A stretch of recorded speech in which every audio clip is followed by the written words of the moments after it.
আল্লাহ তাআলা যেন বান্দাকে বলে, বান্দা বিশ্বাস করো আমি তোমাকে জান্নাত দিতে চাই, আমি তোমারে মাফ করতে চাই। বান্দা তুমি বান্দা তুমি আমার দিকে তুমি একটু দেখো বান্দা, যে আমি তোমারে মাফ করার জন্য কত আয়োজন করছি।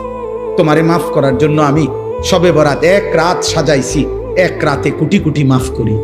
তোমারে মাফ করার জন্য আমি শবে কদর এক রাতে আমি আল্লাহ তাআলা 1000 মাসের রাত্রির চাইতে বেশি মাফ করে থাকি।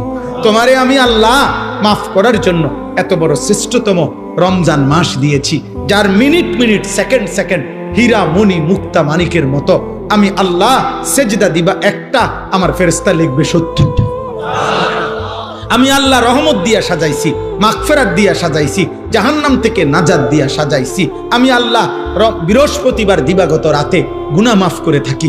প্রত্যেক দিন তাহাজ্জুদ নামাজের ওয়াক্তে গভীর রাতে কোটি কোটি বান্দা আমি মাফ করি। তাহলে মাফ করার জন্য প্রতিদিন রাত্রে ঠিক করছি, বৃহস্পতিবার রাত্রে ঠিক করছি, শবে বরাত ঠিক করছি, শবে কদর ঠিক করছি, পুরাটা রমজান ঠিক করছি।